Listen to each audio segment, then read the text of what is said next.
Tonight, Sydney ready to honour the Queen, a one-off public holiday, signalling an early start to the school holidays. The Premier rejects a bid to decriminalise low-level drug use. A major escalation, Vladimir Putin orders 300,000 more troops into Ukraine and turns his anger on the West. Also tonight, dozens of schoolgirls injured when their bus rolls after hitting a truck. AFL's racism bombshell, disturbing claims against two high-profile coaches. Milk prices about to rise by up to 30%. And Parramatta's Brad Arthur hits out at critics trying to derail their premiership run. Live from Sydney, 7 News with Mark Ferguson. Good evening. Another slice of history will be made tomorrow as the country stops for our National Day of Mourning for the Queen. But unlike the joy a public holiday would normally bring, there's still a deep sense of sadness for many here in Sydney. And we saw that again today as mourners grieve for their late monarch. Half a world away from Westminster Abbey, Sydney's service in memory of the Queen. At St Andrew's Cathedral, former premiers, leaders of the city's churches joined to pay tribute. Her shining integrity, her devoted and compassionate humanity.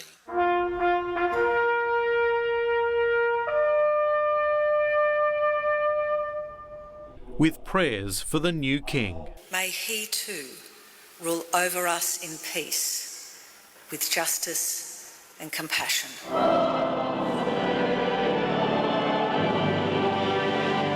I think we've all been moved by just the sense of grief that's been across the nation. For us to have had this example for such a long time about service to the community is her very, very significant legacy. This morning, arriving back from London, the Prime Minister and the Australians invited to attend Her late Majesty's funeral. Tomorrow, Anthony Albanese will join state and territory leaders in Canberra for the National Memorial Service, being rehearsed today at Parliament House.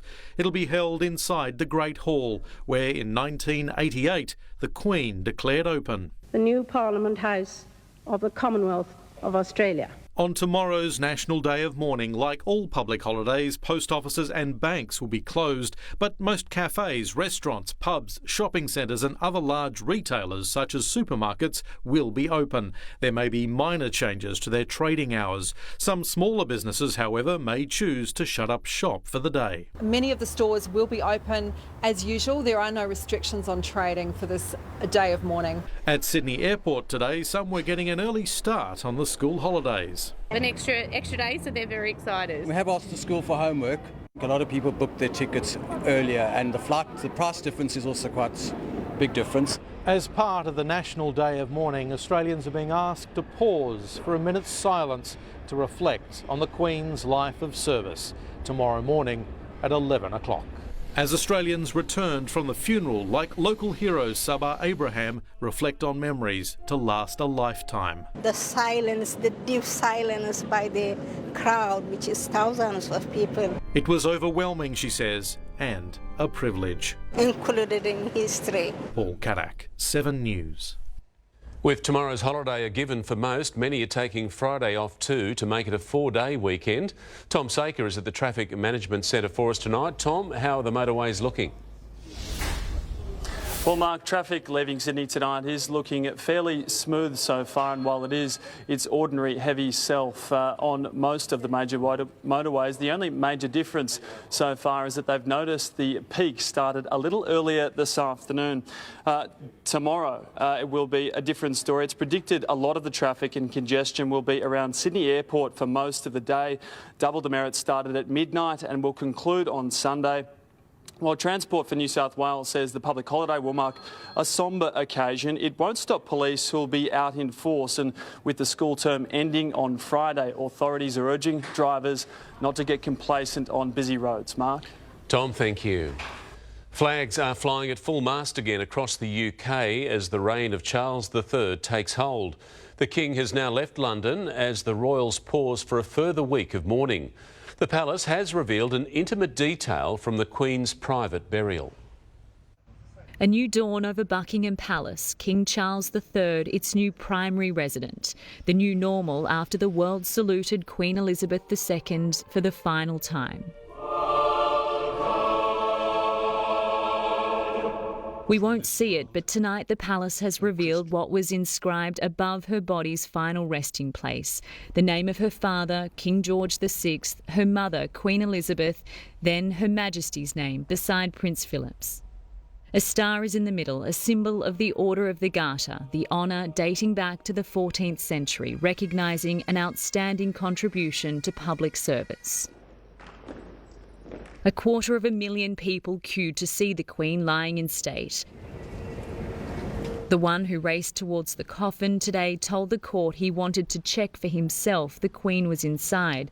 The judge saying he is delusional still and thinks the Queen is not dead, thinks King Charles has something to do with it, but also still thinks she is alive. Right now he's on bail to attend a mental health hospital. The fences across London and Windsor are now being removed, the streets cleaned, the flowers collected. Tonight, the King is resting in Balmoral, where his mother passed away, on the estate where this final official photo of the Queen was taken. Meghan, the Duchess of Sussex, is said to have requested a one-on-one meeting with the new King to clear the air as the fractured family regroups. The palace not commenting on whether her wish will be granted, keen to instead maintain attention on the Queen's legacy. I think she meant a lot to us in the United Kingdom, but she meant a huge amount around the world. She really was a symbol of, democracy, of freedom. Australians asked to stand in silence at 11 a.m. tomorrow to honour her memory. In London, Ashley Mullaney, 7 News. In breaking news, there's a major escalation in the war in Ukraine tonight as Vladimir Putin orders a partial mobilisation of troops, calling up 300,000 army reservists. In a televised address to the nation, he accused the West of trying to destroy Russia and says he has lots of weapons and is prepared to use them. His troops beaten back in Ukraine, Vladimir Putin moves to reverse the tide of the war. In a national address, the Russian leader announces a partial military mobilisation, the call-up of reservists, necessary, he says, to stop the West dividing and destroying his country. Russia will defend itself with everything at its disposal, he says. Nuclear weapons are not a bluff. This as local leaders loyal to him in Russian-controlled eastern Ukraine say they will hold votes this month to break away from Kyiv and join Moscow. We don't want a world where disputes are resolved by power and size alone. The plan to vote made public just as world leaders gather at the United Nations. La Russie a déclaré la guerre. Russia declared war, says France's Emmanuel Macron. It invaded, bombed, killed people, and now it's organising a referendum? If this were not tragic, we'd laugh. The United States will never recognise it. The move comes 8 years after Russia used a local vote to justify annexing Ukraine's Crimean peninsula. Slammed as political trickery for President Putin to take territory his military has so far failed to give him. But what then?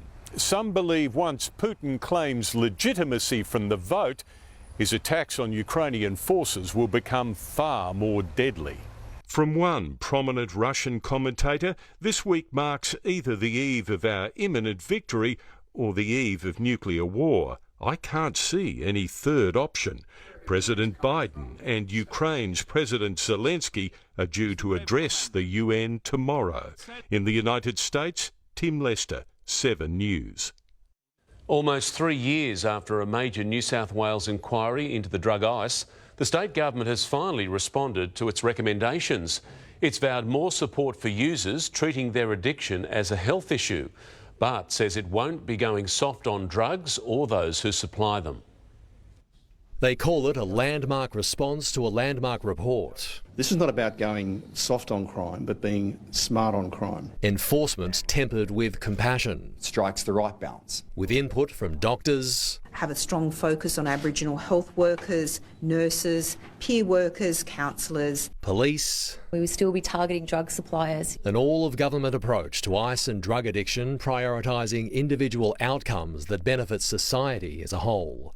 The government supports 86 of 109 recommendations, among them expanding specialised drug courts, diverting drug users into programs with a two-strike policy before they hit court, examining the root causes of abuse, and education and industry initiatives. Try and work with the community to make sure there are tailored responses right across New South Wales. Among those rejected, legal possession of ice pipes, more legal drug use centres, allowing 16-year-olds to access them, and testing drugs before use. The most aggressive rejection, though, is of decriminalising drug use. Zero tolerance on drugs, but provides the care, the compassion and the support for those who need it. If someone wants assistance to get off drugs, then that needs to be the point. Decriminalising doesn't give them that. Too cowardly to put in place the key recommendations, decriminalising all drugs. Critics suggest the government also lacks the courage to implement changes before next year's election.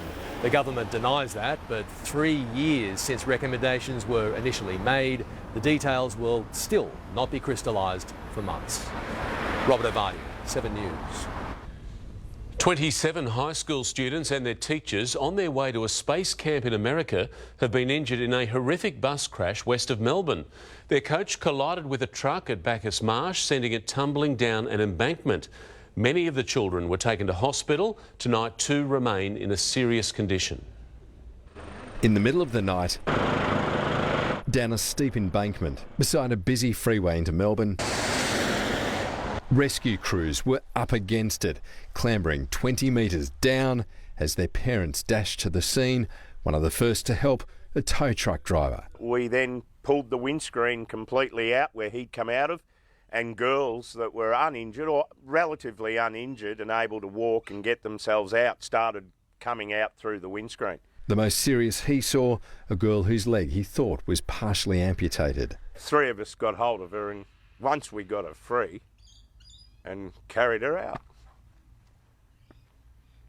The students from Loreto College in Ballarat were on their way to Melbourne Airport, travelling to Florida for a NASA space camp at the Kennedy Space Centre. Many in shock, some keeping their sense of humour.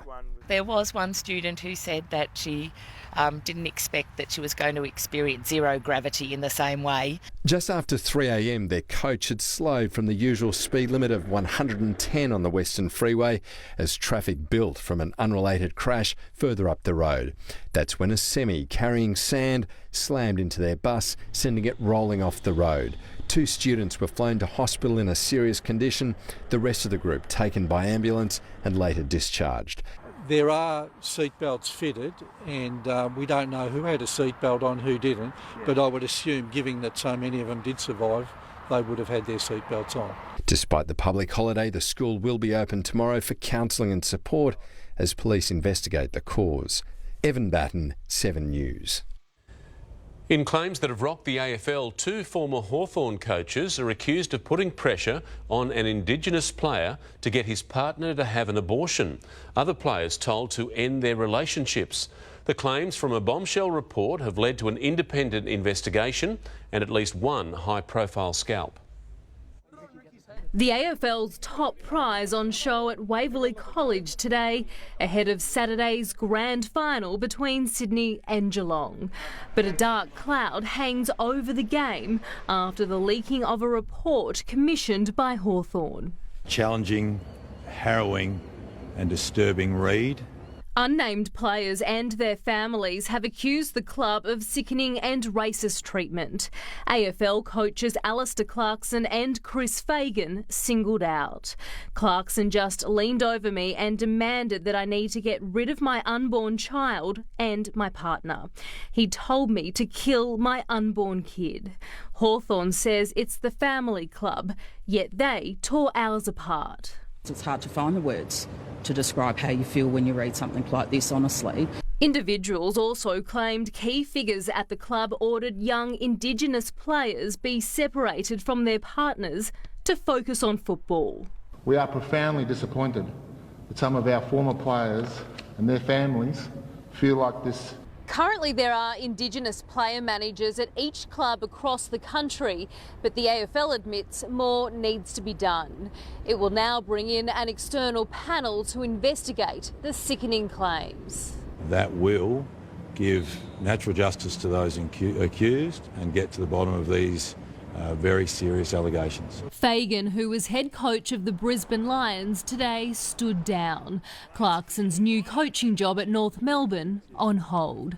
I was not afforded any due process and I refute any allegation of wrongdoing or misconduct, he says. Natasha Squarey, 7 News. The federal government has launched a review into the childcare sector to investigate why parents are paying such high prices. Findings will be handed down next year as the government prepares to introduce its signature childcare policy into the parliament. Art time at the local childcare centre. Who's that a drawing of?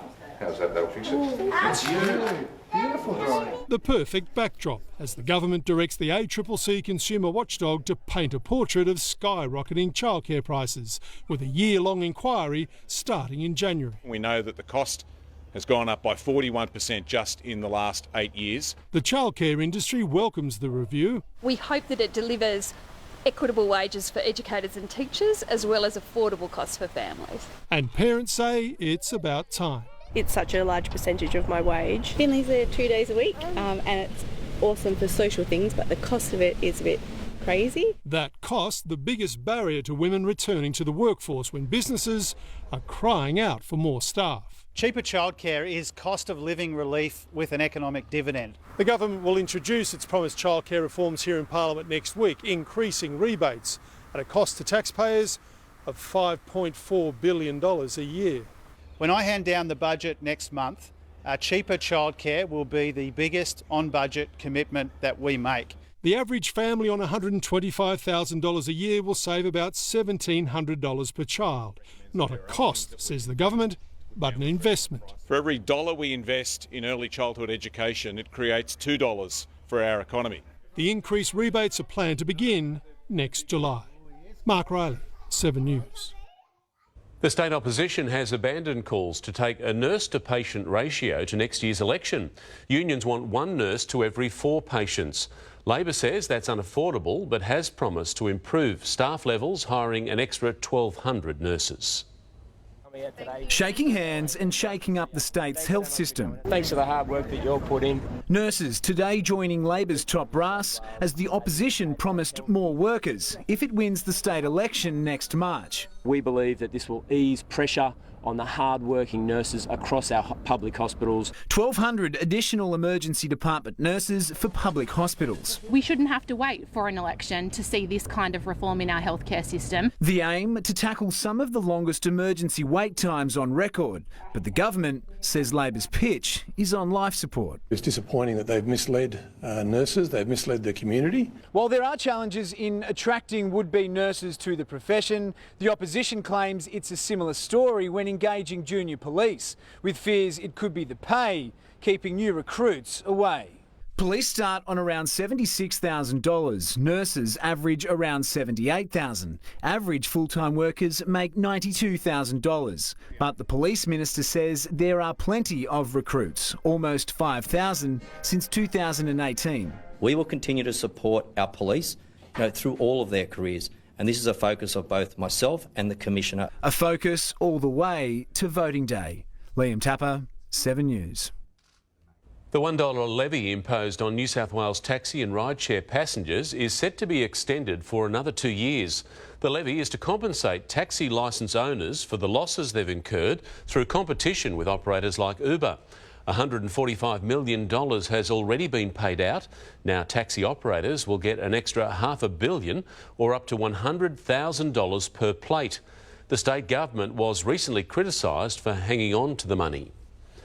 Time to check the forecast now, Angie. There's plenty of rain on the way. There is, Mark, some decent falls through inland regions already. Sydney is yet to see much, but that will change. It's certainly threatened all day. A very gloomy scene over Curl this afternoon as the rain closes in. Temperatures were pretty well spot on average despite the grey skies. Penrith reached 20 degrees very early in the day. The CBD ended up with the same maximum this afternoon, and it's been very humid. The area of concern, though, is this yellow zone where heavy rainfall is forecast. Now, the focus shifted from the central west, where we've seen about 30 millimetres, to the mid-north coast now, where 60 to 80 is possible. Sydney will also see some of that. Details on how long this wet weather will last soon, Mark. OK, Angie, thank you. Coles is set to sell off its 700 petrol stations across Australia in a $300 million deal. Next, will it mean the end of discount fuel dockets and flybys? Also, the race to save hundreds of whales stranded in Tasmania. Why Iranian women are risking arrest and even death burning their headscarves. Later, is milk the next grocery staple set to spike in price? And as the cost of living crisis deepens, how to ask your boss for a pay rise.